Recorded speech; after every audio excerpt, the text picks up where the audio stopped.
পাত্রী দেখতে এসে পাত্রী ডিভোর্সি বড় বোনকে পছন্দ হয়ে গেল। পাত্রীর ঠিক পাশে তার ডিভোর্সি বোন নবনী দাঁড়িয়ে আছে। আমি বিয়ের পাত্রীকে না দেখে নবনীর দিকে চেয়ে আছি। এই ব্যাপারটা দুই পক্ষের সবাই টের পাচ্ছে, শুধু নবনী এখনো খেয়াল করছে না। ইস, মেয়েটা আমার দিকে কখন তাকাবে। পাত্রী ঠিক সামনের সোফায় বসে একমনে ভাবছে আমান ফাহমি। গত বছর ইন্টার্নি শেষ করতে না করতেই মাত্র 1 বছরের মধ্যেই প্রফেশনাল ডাক্তারের তকমা পেয়ে গেছে। বিয়ের পাত্রী ঋতু ও মেডিকেল স্টুডেন্ট। এবছর 3rd ইয়ারে উঠেছে মেয়েটা। ডাক্তারে ডাক্তারে দারুণ মিলবে ভেবে পরিবারের কথায় ঋতুকে দেখতে আসা, কিন্তু এখন কিনা তার পাত্রীর বড় বোনকেই পছন্দ হয়ে গেছে। ঋতুর বাবা ফরিদ হোসেন বেশ বিব্রত হয়ে বলে উঠলেন, আমার মেয়ে কিন্তু মেডিকেল কলেজে ওর ব্যাচের মধ্যে সেকেন্ড, ফার্স্ট পজিশনে আসে একটি ছেলে। তবে আশা করা যায় ঋতু তাকে টপকে যাবে। আচ্ছা, আমরা বড়রা তো কথা বলছি, তোমরা বরং একটা কাজ করো বাবা, তুমি আর ঋতু আলাদাভাবে কথা বলো। এই ঋতু, আমানকে তোর ঘরে নিয়ে যা। তার আর দরকার নেই আঙ্কেল, আমি ঋতুকে নয় ঋতুর বড় বোনকে বিয়ে করতে চাই। ওনাকে আমার ভীষণ পছন্দ হয়েছে। আমাদের মুখে কথা শুনে এবার বাড়ির শুধু সবাই চমকে উঠল। পাত্রীর সামনে একই দুঃসাহসিক কথাবার্তা। এতক্ষণে অবনী আমাদের দিকে তাকালো। মেয়েটা শান্ত দৃষ্টি, নরম পাতলা দুটি ঠোঁট, বুকের ভেতর সমুদ্রের জোয়ার তুলতে ওই দৃষ্টিটুকুই যথেষ্ট। আমাদেরও তাই হলো, কিন্তু সেই অনুভূতি বেশিক্ষণ স্থায়ী হলো না। আমানের আপা ফৌজিয়া রহমান ধমক দিয়ে বলে উঠলেন, পাগল হয়েছিস নাকি? নবনী বিবাহিত, আর তাছাড়া গত 2 মাস আগে ওর ডিভোর্সও হয়ে গেছে। আমরা দেখতে এসেছি ঋতুকে, আর তুই কিনা এখন নবনীকে পছন্দ করছিস? ফরিদ হোসেন কি বলবেন ভেবে পাচ্ছেন না। তার কাছে তার দুটি মেয়ে কলিজার টুকরা, তাই বলে একটি মেয়ের জন্য আরেকটি মেয়ের জীবন তো তিনি নষ্ট করতে পারেন না। অত্যন্ত লজ্জিত হয়ে তিনি ঋতুর মুখের দিকে তাকালেন। মেয়েটা ফ্যালফ্যাল করে চেয়ে ঘর ভর্তি মানুষগুলোর যুক্তিতর্ক শুনছে, যেন এখানে কোনো সার্কাসের আয়োজন করা হয়েছে আজ। ফৌজিয়া ঋতুর হাত ধরে বললেন, ঋতু, তুমি কিছু মনে করো না, আমরা আসলে তোমাকে দেখতে এসেছি। আমার হয়তো বুঝতে পারছে না। ঋতু তার ঠোঁটের কোণে স্মিত হাসি রেখা টেনে বলল, আমি আমানের সাথে একাকী কথা বলতে চাই। আপনার কি কোনো সমস্যা আছে আমান সাহেব? আমার মাথা দোলালো। ঋতু নিজে উঠে দাঁড়িয়ে নিজের ঘরের দিকে এগিয়ে গেল। আমার এক পলক নবনীর দিকে চেয়ে চুপচাপ ঋতুর পিছু পিছু ঘরে ঢুকে জানালার পাশে ছোট একটা চেয়ার পাতা, সেখানে বসে বাইরের দিকে চেয়ে আছে ঋতু। মাথার উপর ফ্যান ঘোরার গড় আওয়াজ ছাড়া যেন কারো নিঃশ্বাসের শব্দও শোনা যাচ্ছে। ধীর পায়ে এগিয়ে গিয়ে সে ঋতুর বিছানার উপর বসলো। আপনাকে কি বলেছিলাম, আর আপনি কি করছে? বেশ রুড় স্বরে প্রশ্ন করলো ঋতু। আমান ওর দিকে তাকিয়ে দেখে জেগে মেগে মেয়েটার নাক মুখ ফুলে গেছে। আমান কিছুটা বিব্রত হয়ে বলল, তোমাকে আমার পছন্দ নয়, এটা তো বললামই। না, আপনি শুধু এইটুকু বলেননি, আপনি নবনী আবুকে বিয়ে করতে চেয়েছেন। এটা কি আমাদের কথা ছিল? আমান মৃদু হাসলো। কিছুদিন আগে ঋতুকে দেখার জন্য বাড়ি থেকে রীতিমতো মাথা ব্যথা ধরিয়ে দিয়েছিল। গতকাল চেম্বারে বসে রোগীর সিরিয়াল জানার জন্য কম্পাউন্ডারকে কল দিতে সে মোবাইল ফোন বের করে দেখে 9টা মিসড কল। অপরিচিত নাম্বার। জরুরি ভেবে সে কল ব্যাক করে। ওপাশ থেকে একটা মিষ্টি নারী কণ্ঠ বলে ওঠে, ডাক্তার আমান, আমি আপনার বিয়ের পাত্রী ঋতু। এই মুহূর্তে আপনার চেম্বারের বাইরে দাঁড়িয়ে আছি, একটু জরুরি কথা ছিল, বাইরে আসবেন প্লিজ? ঋতু, কিন্তু আমি তো একটু পরেই পেশেন্ট দেখবো এই অবস্থায়। আচ্ছা, একটা কাজ করো, তুমি আমার চেম্বার রুমে চলে আসো। মানিককে বলে দিচ্ছি, ও তোমাকে নিয়ে আসবে। 3 মিনিটের মধ্যে মানিক নিজ দায়িত্বে ঋতুকে ভেতরে নিয়ে আসে। আমান চেয়ে দেখে পাতলা ছিপছিপে শরীর, লেয়ার কাটিং করা চুল এবং ভেতরে ভেতরে যেন মানসিকভাবে বিধ্বস্ত এক তরুণী। ধপ করে চেয়ারে বসে এসে প্রশ্ন করলো, আপনি কি রেগে আছেন নাকি শান্ত? যদি শান্ত থাকেন তবেই কথাটা বলবো। তুমি বলো, সমস্যা নেই। আমি একটি ছেলেকে ভালোবাসি, আমার মেডিকেল কলেজের ফার্স্ট বয়, কিন্তু এর মধ্যে বাবা আপনার সাথে আমার বিয়ে দিতে উঠে পড়ে লেগেছে। আমি যদি আমার প্রেমিকের কথা ওনাকে বলি, উনি কোনোভাবেই আমার কথা শুনবেন না। কারণ একটাই, আপনার বাবাকে কথা দিয়ে ফেলেছেন। তুমি জরুরি কথার বিষয় যখন বলেছো তখনই বুঝতে পেরেছি। বলো এখন কিভাবে সাহায্য করতে পারি? বিয়ে ক্যান্সেল করে দেবো কি? লাভ নেই, আপনার বাবার সাথে আমার বাবার বিশাল সুসম্পর্ক গড়ে উঠেছে। আমার কথা তো শুনবেই না, আপনিও পারবেন না। তাহলে বিয়ে করে ডিভোর্স দেওয়া ছাড়া কিভাবে কি করব? আগামীকাল আমাকে আপনার পরিবার থেকে দেখতে আসার কথা, আপনিও আসবেন জানি আমি, আর সেই জন্য অনেক কষ্টে আপনার ফোন নাম্বার জোগাড় করেছি। কাল আমাকে দেখতে এসে শেষ পর্যায়ে সবার সামনে বলবেন পাত্রী আপনার অপছন্দ, আপনার সাথে ম্যাচ করছে না। ব্যাস, দুই পক্ষের সবাই বিশাল বিড়ম্বনায় পড়ে যাবে। বাবাও এই অপমান কিছুতেই মানবে না, আর বাকিটা আমি দেখে নেব। গতকাল ঋতুর কথা মতো আমান তাকে আশ্বস্ত করলেও আজ নবনীকে নিয়ে আরেক ঝামেলা বাঁধিয়ে ফেলেছে। নিজেদের চুক্তির কথা মনে করিয়ে দিয়ে ঋতু আবারও প্রশ্ন করে। আমার আবুকে কেন এর মধ্যে জড়িয়ে ফেলছেন বলুন তো? কারণ তোমার আপুকে আমার সত্যিই পছন্দ হয়েছে। আমি প্রথম দেখায় ওনার শুভ্রতার প্রেমে পড়েছি, ওনার চোখের গভীর দৃষ্টি প্রেমে পড়েছি, আর বিয়ে করলে ওনাকেই করব। এটাই সত্যি, এটাই আমার শেষ কথা। ঋতু হতবাক হয়ে ওর দিকে তাকিয়ে রইল। একটা মানুষ, তারই সবচেয়ে প্রিয় মানুষ নবনী আপাকে তার সামনে ভালোবাসার নির্মল সত্য স্বীকার করছে। এর যে সুখবর আর কি আছে? এদিকে বাইরে ঘরের এক কোণে লজ্জায় গুটিসুটি হয়ে দাঁড়িয়ে আছে নবনী। আমান নামক ভদ্রলোক এতগুলো মানুষের সামনে এটা কি বললেন? তাছাড়া এর পরেই বা কি করবে সে? নিজের ছোট বোনের বিয়ের সময় এমন ভয়ানক দুর্ঘটনার মুখোমুখি তাকে হতে হবে, এই বিচ্ছিরি কল্পনা কি সে করতে পেরেছে? বাবার সামনে মেয়েটার মুখ তুলে তাকাতেও পারছে না। হরিধর্ষের মুখ কাচুমাচু করে আমানের বাবা আরমান খানকে বললেন, ভাই সাহেব, আমি আপনাদের লজ্জায় ফেললাম নাকি আপনারা আমাকে ফেললেন বুঝতে পারছি না। আরমান খান দুশ্চিন্তায় একবার সম্মুখে দাঁত দিয়ে নিচের ঠোঁট কামড়ে ধরলেন। মেয়ে পক্ষের সামনে লজ্জায় তার মাথা কাটা যাচ্ছে। নবনীকে পছন্দ, এ কথা আগে বললে কি এমন ক্ষতি হতো তার? আরমান খান সারা জীবন আর্মির মেজর হিসেবে বড় দায়িত্ব পালন করেছেন। নিজের কর্ম ছাড়া আর কারো কাছে তাকে মাথা নত করতে হয়নি, অথচ আজ কিনা তার ছেলের কারণে এই অবস্থায় পড়তে হচ্ছে। ফরিদ হোসেন আবারও বললেন, ভাই, আমান যদি আমার ছোট মেয়েকে বাদ রেখে বড় মেয়েকে পছন্দ করে তবে আমি এই বিয়েতে মত দিতে পারবো না। আমি নবনীর সাথে আমানের বিয়ে দিলে ঋতুকে কি জবাব দেব? আর তাছাড়া সারা জীবন আমার ছোট মেয়েটা মানুষের কটূক্তি শিকার হবে। বাবা হয়ে আমি কিভাবে মেনে নেব বলুন? ফরিদ সাহেব, আমি একজন সাবেক মেজর। আমার এক কথা এক কাজ। আপনার সম্মানের হানি হয় এমন কাজ আমি কখনোই হতে দেব না। হয় ঋতুকে ও বিয়ে করবে, আর না হয় এই বিয়ে ক্যান্সেল করব। এরপর তিনি নবনীর কাছে এগিয়ে গেলেন। তারও তো একটা আত্মসম্মান আছে।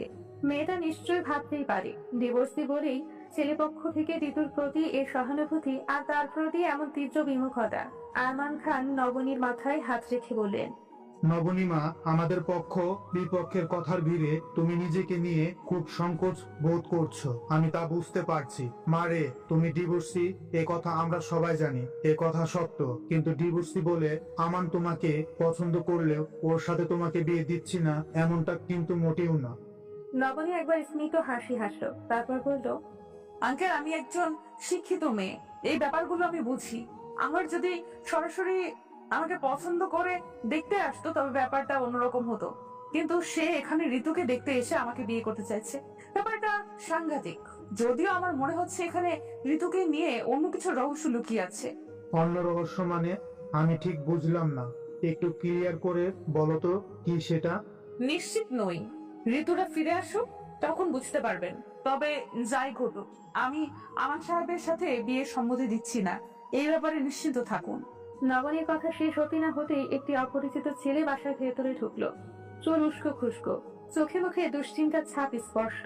ভেতরে ভেতরে কোনো বিষয় নিয়ে ভীষণ ভয়ে ছেলেটা যে চুপসে আছে তাও চোখের দৃষ্টির সীমায় বুঝিয়ে দিচ্ছে। নবনী ওর বুকের ভেতরকার ভাবনাগুলো অনুভব করার চেষ্টা করলে উপস্থিত অন্যরা অবাক হওয়া ছাড়া বিশেষ কোনো ভাবনা তাদের মস্তিষ্কে এলো না। ফরিদ সাহেব কিছুটা প্রকুচকে বলে উঠলেন, রাতুল, ভালো হয়েছে বাবা তুমি এসেছো। এই দেখো, তোমার বন্ধু ঋতুকে পাত্রপক্ষ দেখতে এসেছে।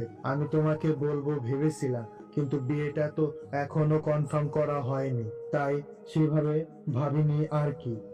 সমস্যা নেই আঙ্কেল, আমি ঋতুর কাছ থেকে আগে শুনেছি। আঙ্কেল, আপনাকে একটা কথা বলা হয়নি। ঋতু। রাতুলের কথা শেষ হয় না, তার আগে আমানের পিছু পিছু ঋতু এসে উপস্থিত হয়। রাতুলকে দেখে এসে চমকে ওঠে। বাবা ফিরোজ খানের মুখের দিকে তাকায়। এই রাতুলই তার মেডিকেল কলেজের ফার্স্ট বয়, তার প্রেমিক। যদিও তার বাবা রাতুলকে ঋতুর খুব ভালো একজন বন্ধু হিসেবেই চিনেন। আচ্ছা, বাবাকে রাতুল সব বলে দিয়েছে? ওর কি এত সাহস সত্যি আছে? ঋতুর মাথায় যেন আকাশ পাতাল চিন্তায় সে ভর করতে শুরু করলো। যদিও সেই চিন্তার সময়সীমা খুব বেশিক্ষণ স্থায়ী হলো না। আমান আবারও পূর্বের মতো দৃঢ় চিত্তে বলল, বাবা, তোমরা গুরুজনেরা উপস্থিত আছো। আমি কিছুক্ষণ আগেই বলেছি আমি ঋতুকে নয় নবনীকে বিয়ে করতে চাই। আমি সত্যি ওনাকে বিয়ে করতে চাই। জানি আপনারা প্রচন্ড রাগ করবেন, কিন্তু আমার ব্যাপারটাও একটু বোঝার চেষ্টা করুন প্লিজ। আরমান সাহেব গলার স্বর বেশ কঠিন করে প্রশ্ন করলেন। তোমার ব্যাপার, তোমার কোন ব্যাপার বোঝার চেষ্টা করব শুনি। একটা মেয়েকে দেখতে এসে আরেকটা মেয়েকে নিয়ে তেনা বেছানো, আমার এসব ভণ্ডামি কিন্তু ভালো লাগে না আমান। এইভাবে বিয়ে ক্যান্সেল করে দিলে ঋতুর কি হবে ভাবতে পারছো? এবার আর আমাকে উত্তর দিতে হলো না। ঋতু এগিয়ে এসে বলল, আঙ্কেল, আপনারা উতলা হবেন না প্লিজ। আমানের সাথে আমার কথা হয়েছে, আমিও চাই উনি আমার বড় আপুকে বিয়ে করুক। দেখুন, বিয়েটা হচ্ছে দুটি মানুষের মনের ব্যাপার, ভালো মন্দ অনুভূতির ব্যাপার। আমাকে ওনার পছন্দ নয়, এখন 22 লোক জোর করে বিয়ে দিয়ে আসলেই কি আমাদের সুখী করতে পারবেন? পারবেন না। তাছাড়া আমার সাথে জোর করে বিয়ে দিয়ে পরে যতবার এ বাড়িতে আসবো, আমার আপু কারোর সামনে মুখ তুলে তাকাতেও পারবে না। এরপর ঋতু ফরিদ সাহেবের কাছে হাত জোর করে বলে, বাবা, নবনী আপাকে উনি বিয়ে করলে আমার সত্যি কোনো সমস্যা নেই। আমান সাহেব সত্যি ভালো মানুষ, এই বিষয়ে আমি গ্যারান্টি দিচ্ছি। আর নবনী আপা কতটা সফট, সিদ্ধ মনের মানুষ, সে কথা তুমি নিজে অস্বীকার করতে পারবে। শুধু আমান কেন, এই পৃথিবীর যে কোনো বুঝদার পুরুষই আমার আপাকে যদি একবার কাছ থেকে দেখে, সেই প্রেমে পড়ে যাবে। তার অতীতের সাথে যেটা ঘটেছে তা তো আর আপার হাতে ছিল না, তাই না বাবা? আমান সাহেবের মতো মানুষের পাশে আপাকেই মানায়। আরমান খান এবং ফরিদ সাহেব একে অপরের মুখ চাওয়াচাওয়ি করলেন। আমান যে জিদ ধরে হলেও নবনীকে বিয়ে করতে পারে সে ব্যাপারে তারা নিশ্চিত। তাহলে এর মধ্যে অযথা বয়োজ্যেষ্ঠরা ঝামেলা সৃষ্টি করে লাভ কি? নিজের প্রতিশ্রুতি গোল্লায় যাক। ছেলে মেয়ের সুখই তাদের কাছে বড় বিষয়। আরমান খান সহাস্যে বললেন, তাহলে আর কি, ঋতু যখন বলেছেই তখন আমার আর আপত্তি নেই। আমাদের নবনীমাকে আমার ঘরের পুত্রবধূ করব, কি বলেন ফরিদ ভাই? সবাই যখন রাজি তখন আমিও আর বাধা দেই কি করে বলুন তো? কিন্তু আমি রাজি নই। বাবা, তোমরা নিজেদের ইচ্ছে মতো মত দিতে পারো না। বিয়েটা যেহেতু আমার, তাই আমার মতামত নেওয়াটাও জরুরি। আমি আমান সাহেবকে বিয়ে করতে পারবো না। সবাই যখন বিজয়ের উল্লাসের সূচনা করতে যাচ্ছে ঠিক এমন মুহূর্তে বেঁকে বসলো নবনী। এত কষ্টে সবাইকে ম্যানেজ করেও সে যে তীরে এসে তরি ডুবিয়ে দিচ্ছে এই ভেবেই ঋতুর যেন মাথায় হাত। নবনী যদি আমাকে বিয়ে না করতে চায় তবে বাবা ফরিদ হোসেন এখন কি ভয়ানক সিদ্ধান্ত নেবেন কে জানে। সে অসহায় দৃষ্টিতে অবনীর দিকে তাকালো। নবনী আবার বলল, ঋতুকে ওনার পছন্দ নয়, ঠিক আছে, বিয়ে হবে না।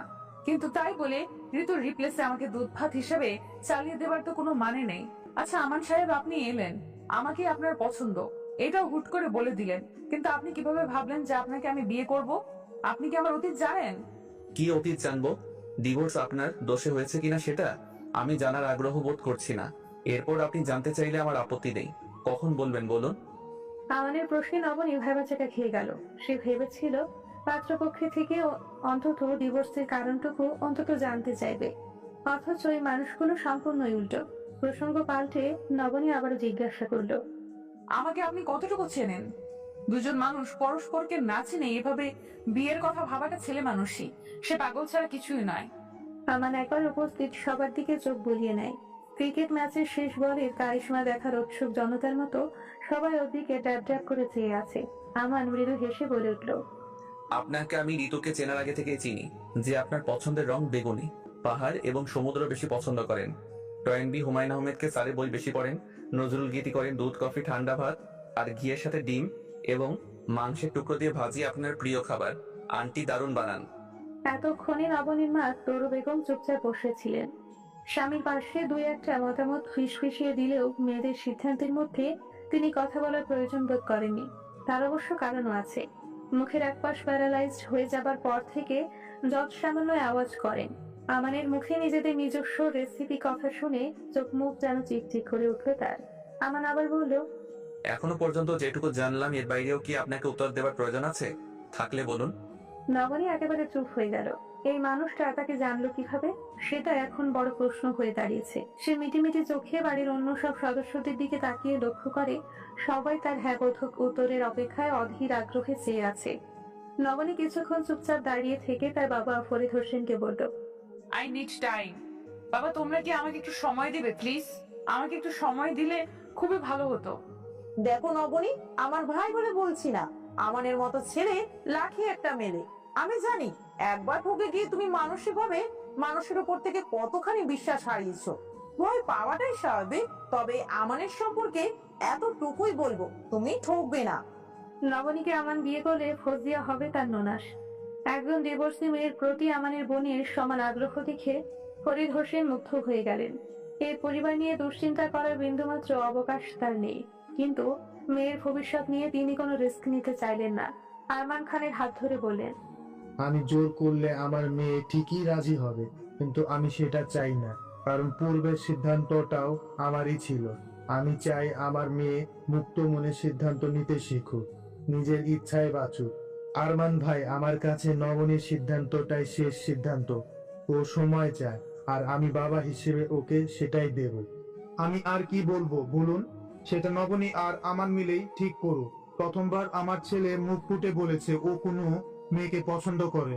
আমার কাছে ওর সিদ্ধান্তই আসল। আমরা বরং ওদের উপরে বাকিটা ছেড়ে দেই। সেদিনের মতো আরমান খান তার ছেলে মেয়েকে নিয়ে বের হয়ে গেলেন। বাড়ির সবাই যার যার কাজে ব্যস্ত। সবচেয়ে খুশিতে ফুরফুরা ছুটেছিল রাতুলের ঠোঁটে। শুধু নবনী হতবিহ্বল হয়ে ঠায় দাঁড়িয়ে। এই আমান ছেলেটা তার সম্পর্কে সব জানে, কিন্তু এটা কিভাবে সম্ভব? নবনী পাশ ফিরে ঘরের দিকে পা বাড়াতে রাতুলের ওপরও দৃষ্টি পড়ে। আগে সে চিন্তিত ফ্যাকাশে মুখের ভঙ্গি এখন আর তার নেই। ঋতুর দিকে চেয়ে মুচকি হাসছে সে। নবনী বলল, তোমাদের মধ্যে সম্পর্ক আছে এটা আগে বললেই হতো, মাঝখানে আমাকে এভাবে ফাঁসানোর মানে কি বল দেখি? ঋতু চমকে ওঠে। তার বোন যে অতি বুদ্ধিমতী নারী, তা কি তার অজানা ছিল কি? নিশ্চয় না। তবুও সেধে বলার সাহস ঋতুর হয়নি। লজ্জিত হয়ে সে বলে, আবু, বাবা জানতে পারলে আস্ত রাখবে না। তুমি তো জানোই উনি হুটহাট নিজের মতোই সিদ্ধান্ত নিতে পছন্দ করে। তুমি প্লিজ আমাকে মাফ করে দাও। ঋতু ওকে জড়িয়ে ধরার জন্য এগিয়ে গেলে সে থামিয়ে দিয়ে বলে ওঠে, কাছে আসিস না, এখন আমি রুমে যাচ্ছি, 2 ঘন্টা ধরে গোসল করব। তোরা কেউ বিরক্ত করবি না একদম। আর হ্যাঁ, আজকের ঘটনার পর আশা করি বাবা খুব সহজে তোর মতামত মেনে নেবেন। সত্যি? কিভাবে? জানি না, মন বলছে তাই বললাম। রাতুল গেস্টদের উপলক্ষ করে আজ বাসায় ভালো আইটেমের রান্না হয়েছে, খেয়ে যেও। আর ঋতু, রাকিবের ভার্সিটি কাল থেকে 4 দিনের জন্য ছুটি, ও বাসায় আসছে, বাবাকে বলে দিস। নবনী আর পিছিয়ে ফিরে তাকায় না, যন্ত্রের মতো হেঁটে হেঁটে নিজের ঘরে চলে যায়। রাতুল মুগ্ধ হয়ে ভাবে, নবনী আপু সত্যি এমন স্নিগ্ধ কেন?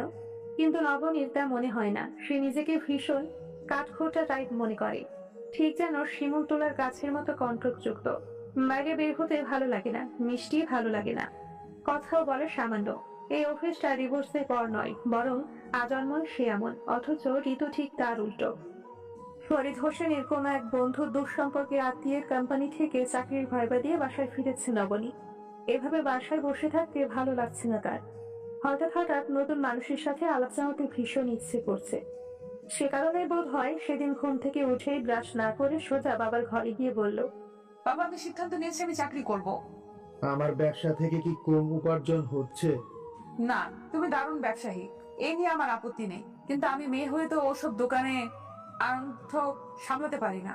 ভার্সিটি শেষ করে ওসব পূর্বে রাখি, কারণ ও পাশ করে বেরোলে তোমার ব্যবসার 10 ভাগের 1 ভাগ বেতনের চাকরিও ও পাবে না। যাই হোক, আমি চাকরি করতে চাই, সিদ্ধান্ত নিয়ে নিয়েছি। আচ্ছা ঠিক আছে, তবে অপরিচিত কোথাও যেতে দেব না। দেখি আমার এক বন্ধুকে বিকেলে কল দেবনি, ওকে? বাবার সূত্রে এখানে ভাইবা দিতে আসা তার। চাকরি প্রায় নিশ্চিত। নবনী তখনই ভাইবা বোর্ডে বলে উঠেছে, দেখুন, আমি কিন্তু ডিভোর্সি, আপনাদের কোনো সমস্যা হবে না তো? উপস্থিত সবাই হতবাক হয়ে কিছুক্ষণ চেয়ে থেকে জানান তাদের কোনো সমস্যা নেই। নবনী সালাম দিয়ে বাইরে বেরিয়ে আসে। এই মুহূর্তে কেন জানি আর চাকরিটা টানছে না ওর, বিরক্ত লাগছে। তপ্ত রোদে দাঁড়িয়ে সে রিক্সার অপেক্ষায় আছে। এমন সময় পাশ থেকে আমান বলে উঠল, আপনি এখানে কি? আমার তো এখানেই থাকার কথা, বরং এই প্রশ্নটা আমার করার কথা। কার্যকর্ম ফেলে কি করতে এসেছেন? আমান মুচকি হাসলো। একটা কফির জার ওর দিকে এগিয়ে দিয়ে বলে, কথাটা আংশিক সত্য। হাসপাতাল থেকে বাসায় ফিরছিলাম, আপনার বাবাকে ফোন দিলে উনি জানান আপনি এখানে, তাই স্টক করতে চলে এলাম। বিরক্ত হলে চলে যাচ্ছি। হুম, যেতে হবে না, আপনাকে অনেকগুলো প্রশ্ন করার আছে। আমার নির্বাক হয়ে ওর দিকে তাকালো। সে যেমন মানুষ ঠিক তেমনটাই নবনীর কাছে প্রকাশ করেছে। কোনো ভনিতা নেই, মিথ্যে নেই, অহেতুক প্রেম নিবেদন নেই। এর বাইরে আবার কেমন রূপ থাকতে পারে, ব্যাপারটা কিছুতেই বুঝে আসে না ওর। সে এরকম হতভম্ব হয়ে নবনীর দিকে চেয়ে আছে, কিন্তু নবনীর এতে বিন্দুমাত্র মায়া হলো না। মানুষের ওপর থেকে তার সমস্ত মায়া তার অনেক আগেই উঠে গেছে।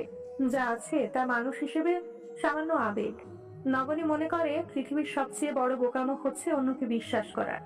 একটা মানুষ যত বড়ই বিশ্বাস অর্জন করুক না কেন, একদিন না একদিন ঠিকই সে বিশ্বাস ভঙ্গ করবেই করবে। আমান একবার দীর্ঘশ্বাস ফেলে পাল্টা প্রশ্ন করে। আমার বয়স কত জানেন? 29। এই বয়সে এসে আমি বাচ্চা ছেলেদের মতো প্রেমিকা পটানোর নাটক করব? আপনি বলুন। করতেই পারেন, প্রেমিকা পটানোর নাটক না হলেও ভেতরে ভেতরে কিছু না কিছু তো একটা আছেই। নাহলে আপনি আমাকে বিয়ে করতে চাওয়ার মতো এত বড় সিদ্ধান্ত নিবেন, এটা ভাবলেই আমার শ্বাস আটকে আসছে। আমি একজন ডিভোর্সি, এটা জানার পরেও আপনি আগ্রহ দেখাচ্ছেন। শুধু আপনি নন, আপনার বাবা, আরমান খান, বোন ফৌজিয়া, পুরো গোষ্ঠী এত সহজে মেনে নিচ্ছেন। এই 21 শতকে এসে এটাও আমার মেনে নিতে হবে? পৃথিবী এত তাড়াতাড়ি বদলে গেল কিভাবে? আশ্চর্য লাগে। আমান যেন একেবারেই থমকে গেল। কফি ঠান্ডা হয়ে আসছে, সেদিকে দুজনের একজনেরও মনোযোগ নেই। তার ইচ্ছে করছে এক্ষুনি মাটির তলায় নিজে নিজেই পড়তে যেতে। সে তো স্বচ্ছ মনে ওকে ভালোবাসে। মুহূর্ত খানিক পর আমাদের হঠাৎ খেয়াল হলো নবনীর এত আপত্তির কারণ কি। সে ডিভোর্সি বলে নিজেকে এত ক্ষুদ্র মনে করছে। সে ভাবছে আমার নিশ্চয় তাকে করুণা করে বিয়ে করতে চায়। ডিভোর্স হওয়ার পর মেয়েটা আশেপাশের পরিবেশ, পরিস্থিতি আর মানুষের কাছ থেকে এত বেশি কটূক্তির শিকার হয়েছে যে এই দুনিয়ার সবকিছু তার কাছে বিষাক্ত অনুভব হয়। আমার একবার নবনীর চোখের দিকে তাকালো। কি সুন্দর চোখ! চোখের পাপড়িগুলো আলতো করে কাঁদছে। চোখ মুখে যেন সৃষ্টিকর্তা পরম মায়া ঢেলে দেওয়া। এই মেয়েটি শহরের 100 সুন্দরীর সারিতে প্রথম হবে না, এমনকি দ্বিতীয়, তৃতীয় কিংবা 100 হওয়ার সম্ভাবনাও নেই। তবুও কি ভীষণ আকর্ষণ তার মধ্যে আছে। তা যদি নবনী জানতো, তবে নিজেকে সোনার কৌটায় যত্ন করে তুলে রাখতে চাইবে। আমার তো ওর জন্য সেই সোনার কৌটাটাই হতে চাই, অথচ মেয়েটা অতীতের বিষাক্ত স্মৃতি থেকে বের হতে পারছে না। ভালোবাসার মানুষকে নিজের অনুভূতি বোঝাতে না পারার মতো যন্ত্রণা একজন প্রেমিকের কাছে আর কি বা হতে পারে। আমান সামান্য হাসির চেষ্টা করে বলল, আপনার বাবা এবং বোন মনে করে আপনি অত্যন্ত চৌকস একজন নারী, অথচ আপনি জানেন আপনি কত বোকা। নবনী ঘাড় ঘুরিয়ে ওর দিকে পাশ ফিরে তাকালো। বার দুয়ের চোখে পলক ফেলে বলল, কি অদ্ভুত! এই কথাটা আমিও ভাবি, ওদের কোনোভাবে বোঝাতে পারি না। আমি আসলেই একজন বোকা মেয়ে। আমার মাথাটা অন্তঃশ্বাস শূন্যতায় বদ্ধ। কিন্তু আপনি কিভাবে বুঝলেন আমি বোকা? বলতে পারি, তবে এক শর্তে। আমাকে শর্ত দিবেন না প্লিজ। শর্ত, প্রতিশ্রুতি এসব আমি আমার থেকে শত কিলোমিটার দূরে রাখি। এইসব ভণ্ড মানুষের অভ্যাসের শর্ত। যাই হোক, কিছু বলার থাকলে তো সরাসরি বলুন। আচ্ছা, আমি আপনাকে বলবো, যদি আপনি আমার সাথে কোথাও বসে ঠান্ডা মাথায় একটু গরম কফি খান। আপনার কফিটা প্রায় ঠান্ডা হয়ে গেছে। এই না না, ওয়েট, খাওয়ার মতো এখনো গরম আছে। এখান থেকে পশ্চিম দিকের গলিটা পেরিয়ে গুনে গুনে ঠিক 100 পা এগোলেই শহীদ চত্বরের ছোট্ট একটা পার্ক আছে, ওইখানেই বসি। আমার মাথা দুলিয়ে সায় দেয়। পার্কের একটা বেঞ্চে বসে নবনী ঠান্ডা কফি খাচ্ছে। ঠিক ঠান্ডা বললে ভুল হবে, হালকা গরম কিংবা কুসুম গরমই বলা যায়।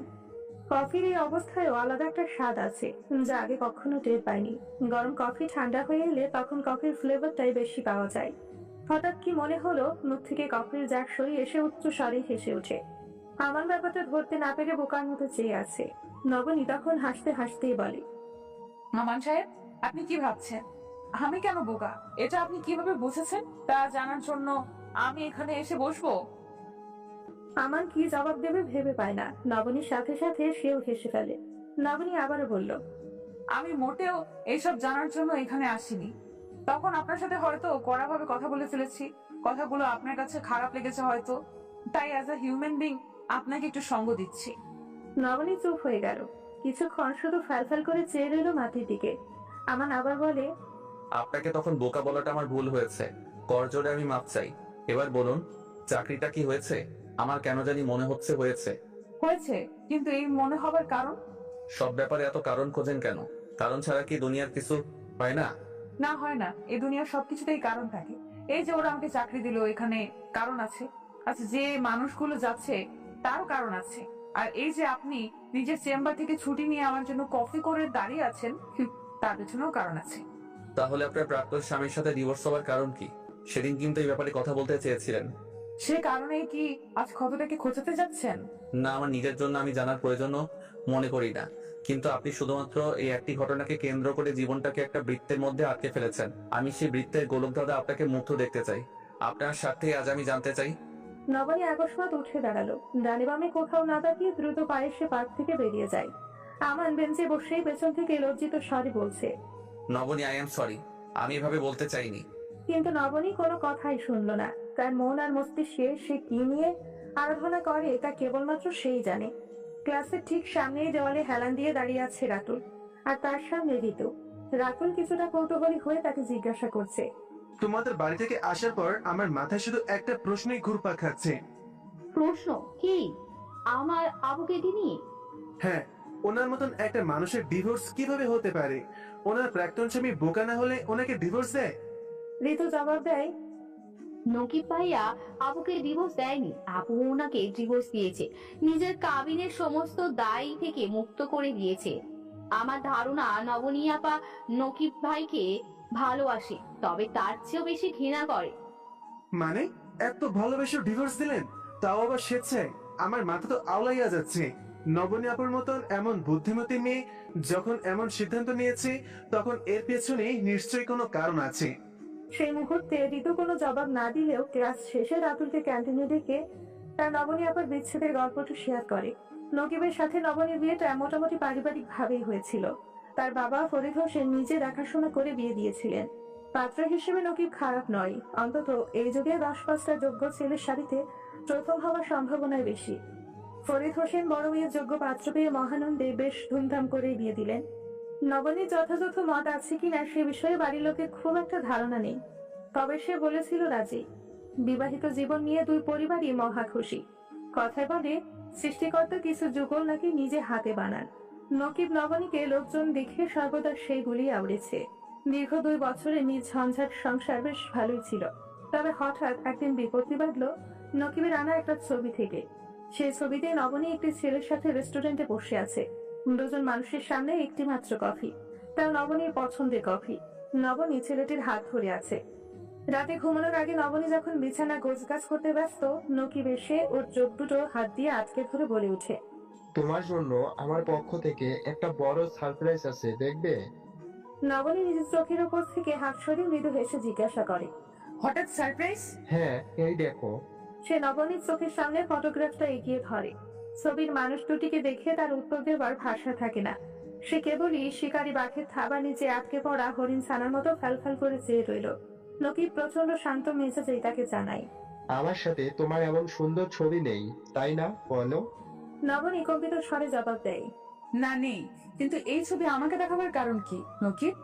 আর এমন বিচ্ছিরি অর্থপূর্ণ ছবি কে তুলেছে, আর কেই বা পাঠিয়েছে? আমার ভীষণ ঘনিষ্ঠ বন্ধু, কিন্তু ছবি কেন পাঠিয়েছে এখনো বুঝতে পারছো না? আমার আফসোস নবনী, আমি ছাড়া তোমার জন্য কারো হাত ধরার দরকার পড়ে। নকিব, আমি তোমার বিবাহিত স্ত্রী, বুঝে শুনে কথা বলো। এই ছবির অর্থ ভিন্ন। নবনীকে বিয়ের আগে তাকে না চিনেই বিয়ে করে ফেলে নাকি? তুমি কিন্তু আমার আত্মসম্মানে আঘাত দিচ্ছ। আমি তোমাকে এতদিনও কিছু বলেছি? তুমি ওই ছেলেটির হাত ধরে বসে আছো, এর আবার ভিন্ন অর্থ হতে পারে। নকিবের এমন কথাবার্তায় নবনী আর শব্দটিও করতে পারে না যে সে ছেলেটির বিষয়ে তাকে বোঝাবে, কিন্তু কি বোঝাবে, কাকে বোঝাবে, যে তার ব্যাখ্যাটুকু শুনতে চায় না। অথচ ছবির ছেলেটার নাম অবধি নবনী জানে না। একদিন শপিং মল থেকে বের হওয়ার সময় এক ভদ্রমহিলা নবনীর হাতে পায়ে ধরে কান্না করতে শুরু করে। ভদ্র মহিলাটির স্বামী দুর্ঘটনায় আহত হয়েছে, জরুরিভাবে বি পজিটিভ রক্ত প্রয়োজন। অথচ ছিন্নমূল মানুষ দেখে এই জগতের একটি কাক পক্ষীও এগিয়ে আসছে না। সব শুনে নবনী ও মহিলাটির সাথে রক্তদাতা খুঁজতে হন্যে হয়ে গেল। সমাজের উচ্চ শ্রেণীর মানুষের সম্পৃক্ত থাকার সুবিধা সেটা নবনী বুঝতে পারে। অনেকেই রক্ত দিতে এগিয়েও আসে। শেষমেশ ভার্সিটি পড়ুয়া একটি ছেলেকে পাওয়া যায়, কিন্তু বিপত্তি বাধে রক্ত দেওয়ার পর ছেলেটি বাইরে এসে বেশ দুর্বল অনুভব করে। নবনী তখন তাকে ধরে পাশে একটি কফি শপে বসায়। কিছুক্ষণ বিশ্রাম নিতে দিয়ে নিজে থেকে টুকটাক ফলমূল আর জুস কিনে দেয়। ছেলেটির হাত সে ধরেছিল, এ কথা সত্য, তবে তার কারণ ছিল শুধুমাত্র তার শরীরের অবস্থা দেখার জন্য। একজন ডাক্তার না হলেও ও একজন স্বেচ্ছাসেবক হিসেবে যতটা একটা মানুষের করা উচিত ততটাই। ঘটনা এ পর্যন্তই। নকিব অবশ্য খুব বেশি কথা শোনালো না, প্রয়োজনও নেই। নবনী প্রচন্ড আত্মসম্মানী একটা মেয়ে। সে নিজে যেমন স্বচ্ছ কাছের মতো পৃথিবীকে দেখতে ভালোবাসে, তেমনই মনে করেন আশেপাশের মানুষগুলোকেও। নিজের আত্মসম্মানে আঘাত লাগে এমন কর্মের চিন্তা সে কল্পনাও করতে পারে না। কিন্তু ওই যে আত্মসম্মানী মেয়েদের এই এক সমস্যা, তাদের অভ্যেস, আচরণ কিংবা চরিত্র নিয়ে কেউ সিকি ভাগও প্রশ্ন তুললে তা মেনে নিতে পারে না। নবনীয় পারল না। কাছের পুতুলের মতো ছায় দাঁড়িয়ে থেকে নকিবের অনুযোগ শুনে গেল। সেদিন সে নকিবের ভুল ভাঙানোর বিন্দু মাত্র চেষ্টা করল না। ভুল করার যেখানে তার কোনো অপশনই ছিল না, তাহলে কেন ভাঙবে? ঋতুর কাছে এসব শুনে নবনী আপাকে ঠিক কোন দাঁড়িপাল্লায় মাপবে সেটাই বুঝতে পারল না রাতুল। কিন্তু মানুষের একমাত্র সম্পদ তাদের আত্মসম্মান, তাই নবনী আপারও তাই। কিন্তু এই কারণে নিজের স্বামীকে ডিভোর্স দিয়ে দিবে? ব্যাপারটা বুঝে আসে না রাতুলের। ঋতু রাতুলের অবস্থা বুঝতে পারল না। ঋতু জানে রাতুল নবনীর গল্প শুনে কি ভাবছে, কিন্তু ঘটনা এখানে শেষ ছিল না। এর কিছুদিন পর তার আপা নকিব ভাইকে নিজে থেকে সেদিনের ব্যাপারে বিস্তারিত চিঠি লিখে রেখে নবনী এখানে আসতে চেয়েছিলেন। নকিব পড়ে চমকে যেতেন, হয়তো আফসোসও করতেন, অথচ সেটা হলো না। ঋতুর আপা যেদিন চিঠি লিখেছিলেন সেদিন দুর্ঘটনাক্রমে জানতে পেরেছিল নকিব তার প্রাক্তনের সাথে বেশি যোগাযোগ করেছিলেন। প্রাক্তনের ব্যাপারে ঋতুর আপা জানতেন, কিন্তু গভীরতা তার জানা ছিল না। সম্ভবত ওনার প্রাক্তন সবকিছু ঠিক করে নিতে চাইছিলেন, যে কারণেই হোক উনি নিজের দোষ লুকিয়ে বরং নবনীর আত্মসম্মানেই খোঁচা মেরেছিলেন। অবশেষে এসব জানার পর ঋতুর আপাও বাড়ি ছেড়ে চলে এসেছেন। 1 সপ্তাহের মধ্যে ডিভোর্স লেটারও পাঠানো হলো তার বাড়িতে। ঋতু বলল রাতুলকে, নকিব ভাই কিন্তু এখন নিজের ভুল বুঝতে পেরে তার আপার কাছে অনেকবার ফিরে আসতে চেয়েছেন, কিন্তু আপা জায়গা দেননি। যে বিশ্বাস তার ভেঙেছে, আবার জোড়াতালি দিয়ে সারা জীবন মনের ভেতর পুনরাবৃত্তির ভয় নিয়ে বেঁচে থাকা তার পক্ষে সম্ভব নয়। তার আপা এমনই, তাকে পৃথিবীর কোনো দাড়িপাল্লায় মাপা যায় না, হিসেব করাও যায় না। নবনীর জায়গায় হয়তো সে ঠিক সিদ্ধান্ত নিয়েছিল, নকিব ভাইকে মনে মনে ভালোবেসে গেলেও সে ভালো থাকতে পারবে।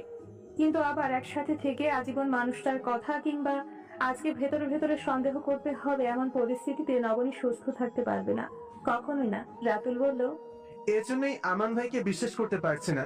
জগতে আসলে এমন কিছু মানুষ থাকে যারা সহজে কাউকে নিজের মনের জায়গায় দেয় না, আবার যাকে একবার দেয় তাকে পুরোটা দিয়ে নিজেকে শূন্য করে ফেলে। এমন ভাবে যে মানুষের মন একবার ভেঙে যায় সে আর কখনোই কাউকে বিশ্বাস করতে পারে না। শেষ বিকেলে বাসায় ফিরে ঋতু তার বোনের ঘরে ঢুকে দেখে নবনী ঘরে নেই।